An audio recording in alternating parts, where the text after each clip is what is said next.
زیادہ عطا کر اے میرے مولا۔ علم کی زیادتی کے مطالبہ کا حکم دے کے اللہ رب العزت نے یہ فیصلہ محکم فرما دیا، اے انسان تمہارے لیے سب سے بہترین سرمایہ اگر ہے، تمہارے لیے اگر سب سے بہترین دولت ہے وہ علم کی دولت ہے۔ اگر تم سونا حاصل کر رہے ہو، زیورات حاصل کر رہے ہو، جواہرات حاصل کر رہے ہو، زمین کی ملکیتیں حاصل کر رہے ہو، اس ساری مخلوقات علم کے تابع ہیں۔ جس انسان کے پاس علم کی دولت آتی ہے وہ انسان اوپر اٹھتا چلا جا رہا ہے، جو انسان علم سے دور جاتا ہے وہ پستی کے دلدل میں پھنستا ہوا نظر آتا ہے، ذلت کے قعر عمیق میں وہ گھستا ہوا نظر آتا ہے۔ انسان اگر بالادستی چاہتا ہے، انسان اگر تفوق چاہتا ہے، انسان اگر ترقی کی شاہراہ پر گامزن ہونا چاہتا ہے تو رب کے فرمان پر عمل کرے۔ رب فرما رہا ہے وَقُلْ رَبِّ زِدْنِی عِلْمًا، علم زیادہ طلب کرو، علم کا مطالبہ زیادہ کرو۔ اسی کی اہمیت کو اجاگر کرتے ہوئے اللہ کے نبی صلی اللہ علیہ وسلم نے فرمایا طلب العلم فریضۃ علی کل مسلم و مسلمہ، کہ علم کا طلب کرنا ہر مسلمان مرد و عورت پر فرض ہے، ہر مسلمان مرد پر فرض ہے، ہر مسلمان عورت پر فرض ہے۔ اے مسلمانوں، جس طرح ہم اپنے بچوں کی تعلیم کا انتظام کرتے ہیں اسی طرح ہمیں اپنی بچیوں کی تعلیم کا بھی انتظام کرنا ہے۔ اس کی طرف بھی اشارہ خود رب قدیر نے ارشاد، اللہ کے نبی نے ارشاد فرمایا تھا اطلبوا العلم من المہد الی اللحد، کہ ماں کی گود سے قبر کی منزل تک علم طلب کرو۔ ظاہر ہے کہ بچے کے علم حاصل کرنے کی سب سے پہلی منزل، سب سے پہلی درسگاہ جو ہوتی ہے وہ ماں کی گود ہوا کرتی ہے۔ ماں کی گود سب سے پہلی درسگاہ ہے۔ اب ظاہر ہے ماں اگر جاہلہ ہوگی، ماں اگر ان پڑھ ہوگی تو بچہ ماں کی گود میں تعلیم کیسے حاصل کرے گا؟ تو اللہ کے نبی یہ فرما کر کہ ماں کی گود سے لے کر قبر کی منزل تک تم تعلیم حاصل کرو، اس کا مطلب یہ ہے کہ ہماری آنے والی بچیاں جو ماں بننے والی ہے، آپ نے تعلیم سے اس طرح آراستہ و پیراستہ کر دو جب ان کی گود میں بچہ آ جائے تو سب سے پہلی درجہ وہ ماں بننے کی صلاحیت ہے۔ مسلمانوں، یہ علم ہے اور ان تمام علوم میں سب سے پہلے جو علم ہے، سب سے اہم جو علم ہے وہ علم دین ہے۔ علم دین کے بغیر انسان کی نہ تو دنیا سدھر سکتی ہے نہ آخرت سنور سکتی ہے۔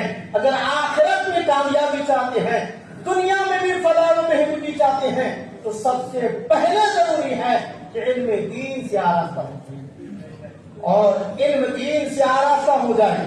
علم دین کے لیے خود نبی اکرم صلی اللہ تعالی علیہ وسلم نے ارشاد فرمایا خیرکم من تعلم القرآن وعلمہ، تم میں سب سے بہتر انسان وہ ہے جس نے قرآن کی تعلیم حاصل کی۔ صرف قرآن یاد کرنا یہ تعلیم قرآن نہیں ہے، قرآن کو سمجھ کر پڑھنا، قرآن کے تفاسیر سے آگاہ ہونا، قرآن کے رموز و اسرار سے آگاہ ہونا، یہ تعلیم قرآن ہے۔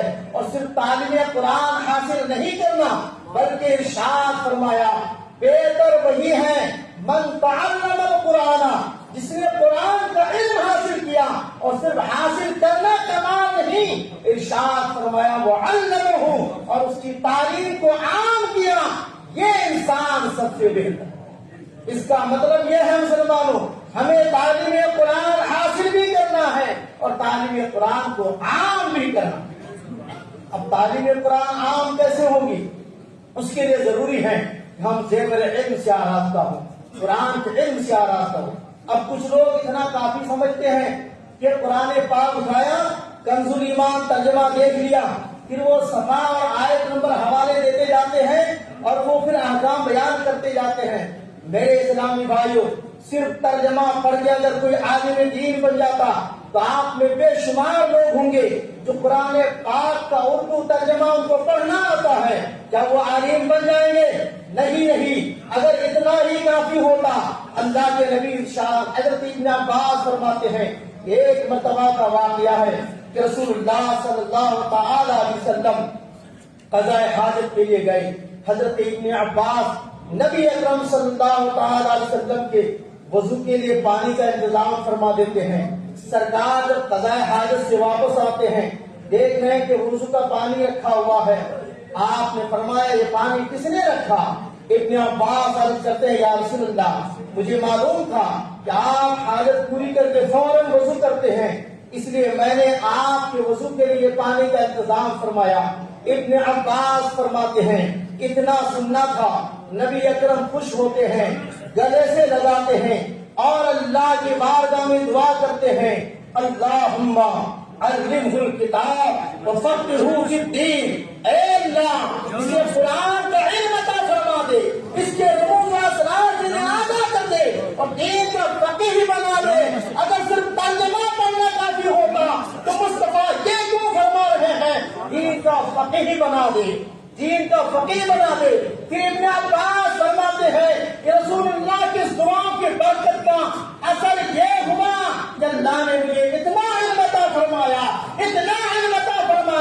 کہ اگر میرے اونٹ چھاننے کی رسی گم ہو جاتی ہے فرماتے ہیں لو فقدا اقام بعیری لوجدتہ فی القرآن. اگر میرے اونٹ چھاننے کی رسی گم ہو جاتی ہے تو میں کہیں ادھر ادھر نہیں تلاشتا قرآن میں تلاشا کرتا ہوں. جب قرآن پڑھتا ہوں تو مجھے اشارہ مل جاتا ہے میری رسی کدھر. یہ ترجمہ پڑھنا کافی نہیں ہے بلکہ قرآن کے رموز اسرار کو سمجھنا اس کے اندر جو احکام شرعیہ ہیں ان کے استعمال استخراج کی صلاحیت پیدا کرنا یہ ہے علم قرآن. صرف ترجمہ قرآن پڑھنا یہ علم قرآن نہیں ہے. بلا شبہ وہ بھی ہے مگر یہ کمال علم نہیں ہے. کمال علم یہ ہے کہ اللہ تعالیٰ کے جو مراد ہے اس کے جو مقاصد ہیں قرآن پڑھ کے ان مقاصد حسنہ پر آگاہی حاصل کرنا یہ علم قرآن. اور قرآن کے اس علم کی اشاعت کے لیے اس کے نشر کے لیے اس کی توضیح و تشریح کے لیے آپ کے گاؤں میں کوئی یونیورسٹی نہیں ہے کوئی کالج نہیں ہے. اگر ہے تو یہ مدارس دینیہ یہ دینی تعلیمی جو مراکز ہیں یہ وہی مراکز ہیں جہاں سے قرآن کی تشریح سمجھائی جاتی ہے جہاں قرآن کے محکم و مفسر سمجھائے جاتے ہیں. مجمل ہے کہ کیا ہے مفسر ہے کہ متشابہ ہے کون آیت کیسی ہے عبارت النص سے کیا مسئلہ ثابت ہو رہا ہے اشارت النص سے کیا ثابت ہوتا ہے اقتضاء النص کیا ہے یہ ساری چیزیں سمجھایا جاتا کہاں مدارس دینیہ میں. آپ ذرا سنیے یہ مدارس آج سے قائم نہیں ہے بلکہ سب سے پہلی درسگاہ جو رسول اللہ نے قائم فرمائی تھی مسجد نبوی شریف میں جن کو اصحاب صفہ کہتے ہیں جہاں ایک چبوترا بنا دیے تھے جہاں اصحاب صفہ رہا کرتے تھے جہاں علم حاصل کیا کرتے تھے. پھر یہ سلسلہ چلتا رہا اور ہمارے علماء کرام اپنے اپنے گھروں میں وہ درسگاہیں چلاتے رہے. پھر اس کے بعد جب دیکھے کہ علماء اپنی اپنی ضروریات میں لگ گئے تو پھر بادشاہوں کا دور آیا خلفاء کا دور آیا وہ مدارس چلاتے تھے. ان مدارس کا سارا انتظام و انصراف وہ بادشاہوں کے ذمے میں ہوتا تھا. آپ کو معلوم ہوگا بادشاہ السلام کے زمانے میں ان کا وزیر اعظم نظام الملک تھا. انہوں نے ایک مدرسہ قائم کیا جس کا نام تھا مدرسہ نظامیہ. اس مدرسہ نظامیہ میں لوگ آتے تھے طلبا تعلیم حاصل کرتے تھے. سرکار غوث اعظم نے مدرسہ قائم کیا وہاں لوگ آتے تھے تعلیم حاصل کرتے تھے. ان مدارس کا انتظام و انصراف خلفاء کے خزانے سے ہوتا تھا بادشاہوں کے خزانے سے ہوتا تھا. خود بادشاہ السلام کے زمانے میں جو مدرسہ نظامیہ قائم تھا جس کی ذمہ داری ان کا وزیر اعظم نظام الملک چلا رہا تھا. ذرا اب آپ کو ایک بات یہ بھی سمجھاتے ہیں اس مدرسے میں تعلیم حاصل ہو رہی ہے لوگ تعلیم حاصل کر رہے ہیں. ایک دن نظام الملک نے سوچا کہ ہم اپنے مدرسے کا جائزہ لیں. ہم جو اتنا پیسہ خرچ کر رہے ہیں آخر یہ پیسے کام میں لگ رہے ہیں یہ یوں ہی ضائع جا رہا ہے. وہ مدرسے کا جائزہ لینے کے لیے معائنہ کرنے کے لیے مدرسے کا دورہ کر رہے ہیں. دیکھ رہے ہیں کچھ بچے ادھر کھیل رہے ہیں کچھ ادھر کود رہے ہیں کچھ ادھر پھاند رہے ہیں پڑھائی میں کوئی لگا ہوا نہیں ہے. آخر اس نے سوچا کہ میں اتنا پیسہ ضائع کر رہا ہوں، آج بھی مدرسہ بند کر دینا ہے۔ لیکن جب دوسری طرف سے نکل رہے تھے، اسی میں دیکھا ایک بچہ ہے جو دینی علم کے حصول میں مستقرک ہے، بالکل منہمک ہے، نظام الملک آیا، ان کے کارندے موجود ہیں، ان کی کسی کے آنے کی ان کو احاطہ محسوس نہیں ہوتی، بالکل مصروف حصول علم میں لگا ہوا ہے۔ اللہ اکبر، اس وقت نظام الملک نے یہ فیصلہ کر لیا تھا کہ مجھے مدرسہ بند کر دینا ہے۔ تمام بچے کھیل رہے تھے، کود رہے تھے، مگر ایک بچہ پڑھ رہا ہے، اس کی پڑھائی کو تک نظام الملک نے کہا نہیں، اب مجھے مدرسہ بند نہیں کرنا ہے۔ اگرچہ تمام بچے بیکار ہیں، مگر ایک بچہ جو پڑھ رہا ہے، میری ساری جو دولتیں خرچ ہو رہی ہے، اس سرمایہ جو جا رہا ہے، ان تمام کے بدلہ وصول کے لیے یہی ایک طالب علم کا پڑھنا تھا۔ اے مسلمانوں، مدرسوں میں جو تعلیم بچے حاصل کر رہے ہیں، جہاں آپ کی گاڑی کمائی سے تعاون ہو رہا ہے، آپ یہ مت سمجھو کہ پیسے رائے جا رہے ہیں۔ بہت سارے علماء ہیں جو یہیں سے پڑھ کے نکلے ہیں، آج کے زمانے میں لگ رہا ہوگا یہ بچہ شریع ہے، یہ شاطر ہے۔ نہیں، پھر وہی بچہ جب یہاں تعلیم حاصل کرتا ہے، مکمل عالم دین بنتا ہے، تو پھر پوری دنیا میں جا کے، علاقے میں جا کے، اطراف و جوانی میں جا کے دین اسلام کی تبلیغ کرتا ہوا نظر کرتا ہے۔ آپ کو دیکھیے، آپ کی مسجد کے نائب امام حضرت مولانا ابراہیم صاحب جاتے ہیں، اسی مدرسے کے پڑھے ہوئے ہیں، پھر باہر پڑھے، مگر ان کے بارے میں میرے محلے کے مولانا اسلم صاحب فرماتے ہیں، وہ کیا کہتے ہیں کہ ان کی زبان میں بڑی تاثیر ہے، ان کی زبان میں بڑی تاثیر ہے۔ کیسے انہوں نے کہا، کئی مقام پہ مولانا ابراہیم صاحب نے دعائیں کی، ان کی دعائیں قبول ہوئی، اور مجھے اثر نظر آیا۔ اسی مدرسے میں خرچ کرنے والے یہ سمجھ رہے ہیں پیسہ ضائع ہو رہا ہے، علماء کھا رہے ہیں۔ نہیں میرے اسلامی بھائیوں، یہ بچے تعلیم حاصل کر رہے ہیں، یہاں سے تعلیم حاصل کرنے کے بعد کئی امامت کر رہے ہیں، کئی مدرس بن رہے ہیں، قرآن کا درس دے رہے ہیں، حدیث کا درس دے رہے ہیں۔ آج آپ سمجھ رہے ہیں آپ کا سرمایہ ضائع ہو رہا، نہیں، یہاں جو سرمایہ آپ کا لگتا ہے، یہاں آپ کو اس کا فائدہ سمجھ میں آئے یا نہ آئے، آخرت اس کا فائدہ آپ کو سمجھ میں آئے۔ ایک واقعہ نہیں بلکہ حضور صدر الشریعہ بدر الطریقہ علامہ امجد علی اعظمی علی رحمت رضوان بحر شریعت کے اندر لکھتے ہیں کہ آپ کھیت جوتے ہیں نا، کھیت میں ڈھیرے ہوتے ہیں، آپ دائر ہیں، آپ کو پیشاب پخانا کرنا ہے تو پانی کی ضرورت ہے، پانی نہ ملے تو ڈھیرے کی ضرورت ہے۔ جہاں پانی نہیں ہے وہاں استنجا کیسے کریں گے؟ ڈھیرے سے کریں گے۔ حضور صدر الشریعہ فرماتے ہیں، ایک مدرسے کا طالب علم مدرسے سے گھر آ رہا یا گھر سے مدرسہ جا رہا، راستے میں استنجا کی ضرورت پڑ گئی، پانی دستیاب نہیں ہے، ظاہر ہے مدرسے کا طالب علم ہے، یوں ہی پیشاب پخانا کر کے رہ نہیں جائے گا، استنجا ضرور کرے گا۔ کوئی اور آدمی ہے دنیاوی تعلیم حاصل کرنے والا، علم کی دولت سے مکمل پیدل، وہ آگا کے کھڑے ہو کے پیشاب کرنے کا چھاڑ دے گا، لیکن مدرسے کا طالب علم تو ایسا نہیں کرے گا۔ وہ مدرسے سے گھر جا رہا ہے یا گھر سے مدرسہ جا رہا ہے، انہیں استنجا کی ضرورت پڑی ہے، پانی دستیاب نہیں ہے۔ ایک انسان کھیت جوت رہا ہے، ان سے جا کے کہہ رہا ہے، عالی جناب آپ کے کھیت میں ڈھیر ہے، مجھے سخت استنجا کرنے کی ضرورت ہے، پیشاب سخت لگا ہوا ہے، پانی نہیں ہے، مجھے استنجا کے لیے آپ کے کھیت سے 3 ڈھیلے چاہیے، کیا آپ اجازت دیں گے؟ تو کیا کون آدمی کی اجازت نہیں دے گا؟ ارے بھائی 3 ڈھیلے کی کیا بات ہے، 6 ڈھیلے اٹھا کے لے کے جاؤ۔ آج ڈھیلا دیتے ہوئے اس کسان کو اس کی اہمیت سمجھ میں نہیں آ رہی ہے۔ حضور صدر الشریعہ فرماتے ہیں، جب یہی طالب علم عالم دین بنتا ہے، عالم ربانی بنتا ہے، عالم بعمل بنتا ہے، اور جب اس دنیا سے رخصت ہو جاتا ہے، کل قیامت کے میدان میں جب حساب و کتاب ہوگا، اس عالم دین کو جنت کا پروانہ ملے گا، جنت کی طرف روانہ ہوگا۔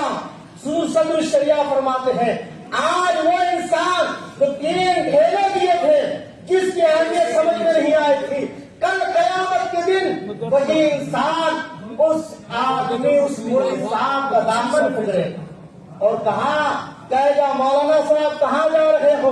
کہاں جنت جا رہا ہوں۔ اس نے کہاں کہے گا؟ وہ کہے گا اے مولانا صاحب ہم نے سنا ہے کہ جس عالم کو جنت کا پروانہ ملے گا وہ اپنے صرف اکیلا نہیں جائے گا بلکہ اپنے معاونین کو بھی جنت میں لے کے جائے گا۔ ہم آپ کے معاونین میں سے تھے تو آپ ہمیں چھوڑ کے کیسے چلے جا رہے؟ وہ مولوی صاحب کہیں گے آپ ہمارے معاون ہیں، کس طرح سے آپ نے ہمارا تعاون کیا تھا؟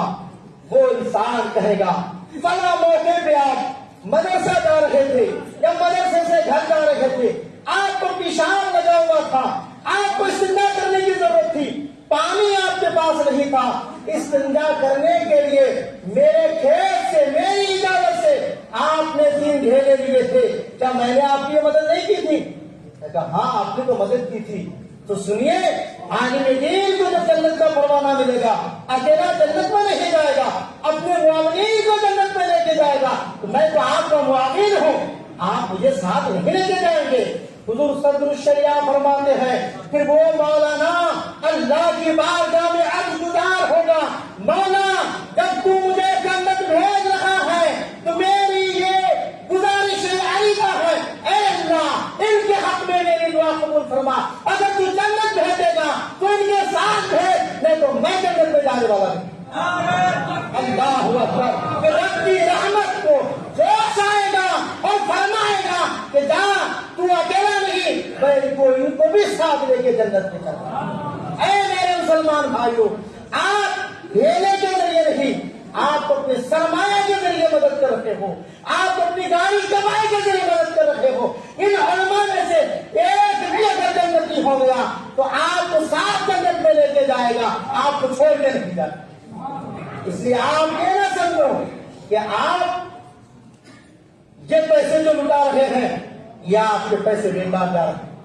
اور سنیے ابھی بتایا میں نے پہلے یہ ادارے بادشاہوں کے خزانے سے چلتی تھی، اب ظاہر ہے نہ گورنمنٹ کی طرف سے کوئی مدد آتی ہے نہ بادشاہوں کا زمانہ رہ گیا، اور ہماری قوم بھی اتنی مخیر نہیں ہے کہ زکوٰۃ کی رقم کے علاوہ عطیات و خیرات کے ذریعے اتنا سرمایہ مدارس کو دے دے کہ مدارس انہیں سرمایہ سے چلے، یہ بھی نہیں۔ اس لیے ضرورت پڑی کہ زکوٰۃ کے جو مال ہیں ان کو مدارس میں لگایا جائے۔ اب ایک گمراہی یہ بھی پھیلانے لگے ہیں، بہت سارے لوگ نکالا قرآن کا ترجمہ پڑھ لیتے ہیں اور پھر فتنے پھیلانا شروع کرتے ہیں، کہتے ہیں قرآن پاک میں جو مصارف زکوٰۃ ہیں، مصارف صدقات ہیں، اس میں مدرسہ کا نام کہاں ہے؟ اب یہ کہتے ہیں میرے بھائی پوری دنیا میں جو لوگ یہ زکوٰۃ کے پیسے مدارس میں خرچ کر رہے ہیں، خرچ کروا رہے کون ہیں؟ علماء۔ جاہل لوگ تھے لوگ؟ یہ جاہل ہیں؟ نہیں، ظاہر ہے یہ دین اس وقت تک بچا ہوا ہے جب تک یہ مدارس سے یاد رکھنا۔ بخارا میں دین بخارا سے پھیلا، مگر آج مدارس نہیں ہے، بخارے کا حال دیکھو۔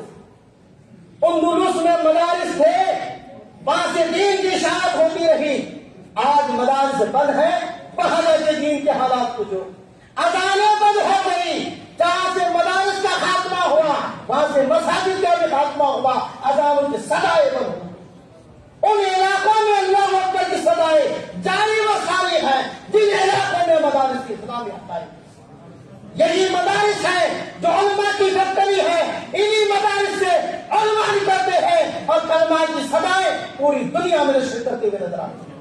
اگر یہ علماء نکلے، یہ مدارس ختم ہو گئے، میں یقین کے ساتھ کہتا ہوں نہ یہ دین رہے گا نہ دین کا چرچا کرنے والا رہے گا۔ اگر آج کلمہ پڑھ رہے ہو، تمہارے گھروں میں دین کی بخاریں ہیں، یہ مدارس کا دین ہے اور مدارس سے فارغ ہونے والے علماء کا دین ہے۔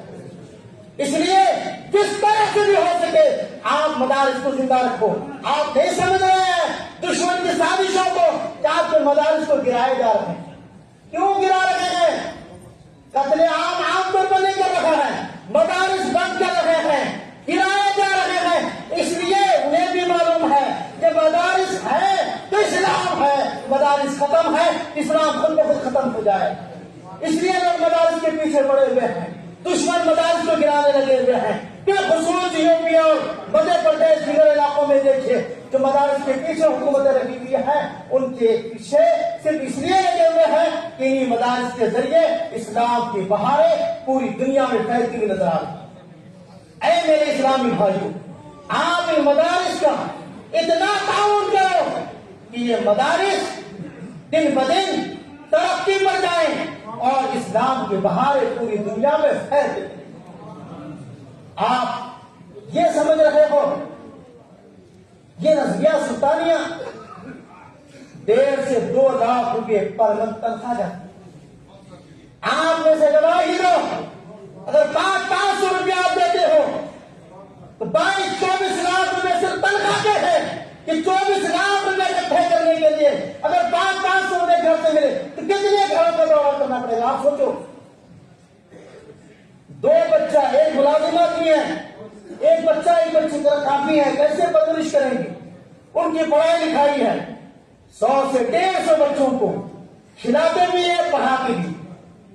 بتائیے 2 بچے ایک گھر، ملازمات بھی پریشان ہوتا ہے، 150 بچوں کی کفالت ہو رہی ہے، تعلیم بھی دی جا رہی ہے، کھانا بھی دیا جا رہا ہے، ساری چیزوں کا انتظام ہو رہا ہے۔ یہ کتنی مشکلات ہیں، اور یہ مشکلات کا حل اب بادشاہ کا زمانہ نہیں ہے کہ بادشاہ کے خزانے سے ہوگا، اب آپ کے تعاون سے ہوگا۔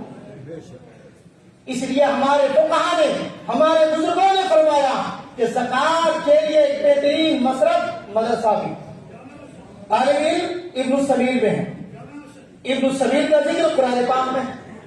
اب یہ بات تعمیریں کیسے ہوگی؟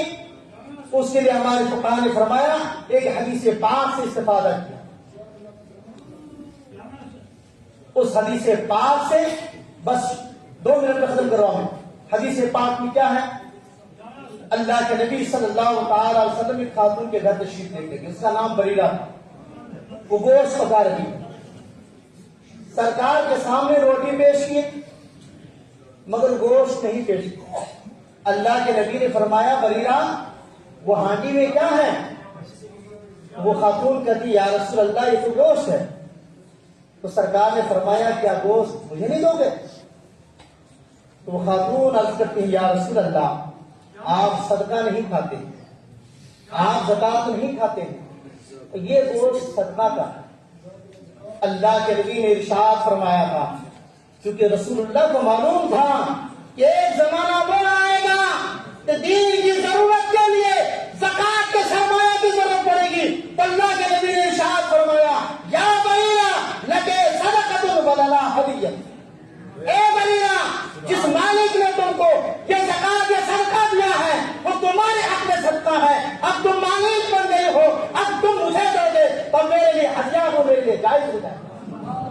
اس حدیث پاک سے ہمارے فقہا نے فرمایا رسول اللہ نے گائیڈ لائن کی ہے کہ زکوٰۃ کا پیسہ اگر کسی مستحق کو دے دیا جائے پھر وہ مستحق اگر وہ کسی مدرسے کو دے دے تو وہ جائز ہو جاتا ہے، مدرسہ اس کا مصرف کر جاتا ہے۔ اس حدیث کی روشنی میں ہمارے فقہا نے کہا کہ مدارس کی زکوٰۃ جمع کی جائے اور تملیغ کر کے یعنی مستحق کو مالک بنا دیا جائے، پھر وہ مستحق وہ سارے پیسے مدرسے کو دے دے تو پھر مدرسے میں استعمال کرنا جائز ہوتا ہے۔ وہی ہوتا ہے آپ کے زکوٰۃ کے پیسے حضرت سید بشارت حسین صاحب اللہ کی بارگاہ میں پیش کرتے ہیں تو ان پیسوں کو پہلے کسی مستحق کو مالک بنایا جاتا ہے، پھر وہ مالک بن کر وہ سارے پیسے مدرسے کو دیا جاتا ہے، اس مدرسے سے تنخواہیں دی جاتی ہے، کچن کا خرچہ چلتا ہے، تعمیری کام کی ضرورت پڑتی ہے، یہ سارے کام ہوتے ہیں۔ تو یہ فقہا یہ ہمارے اکابر علماء جاہل نہیں تھے، قرآن و حدیث کا علم رکھتے تھے، منہج شریعت کے مطابق سارے قوانین ارشاد فرماتے تھے۔ یہ زکوٰۃ کے پیسے اس حدیث کی روشنی میں مدارس میں استعمال کیے جاتے ہیں، اس لیے آپ دھوکے میں نہ آئے۔ اگر ان دھوکوں میں گئے یہ دھوکے بعد انگریز کے چلے کے بعد دشمنوں کے یہ اعلی کار ہے مدارس کو بند کروانے کے لیے یہ فتنے پھیلاتے ہیں کہ زکوٰۃ کا پیسہ مدرسے میں نہیں لگے گا۔ اے مسلمانوں آپ سوچو اگر آپ زکوٰۃ کے پیسے نہیں دو گے تو دیگر پیسے بھی نہیں دو گے تو مدرسہ چلیں گے کیسے؟ تو مدارس چلیں گے نہیں، علماء نکلیں گے کیسے؟ جب علماء نہیں نکلیں گے قرآن تمہارے بچوں کو کون پڑھائے گا؟ کلمہ تمہارے بچوں کو کون پڑھائے گا؟ تمہارے سارے کام انجام دینے والے یہ علماء کے فارغین ہیں. یہ مدارس ہیں تو علماء نکلتے رہیں گے. مدارس بند، علماء ختم تو دین کی بہاریں ختم ہو جائے گی. اس لیے اللہ سے دعا ہے رب قدیر سب کو صحیح سوجھ بوجھ عطا فرمائے اور ان مدارس اسلامیہ کا تعاون کرے اپنے زکات کے ذریعے، صدقہ فطر کے ذریعے، عطیات کے ذریعے، دیگر خیرات کے ذریعے، تاکہ یہ مدارس کمزور نہ ہو. میرے اسلامی بھائیوں، یہ مدارس باقی ہے، اسلام پھیلتا جائے گا، اسلام بڑھتا جائے گا. وما علینا الا البلاغ. السلام علیکم. استغفر اللہ ربی من کل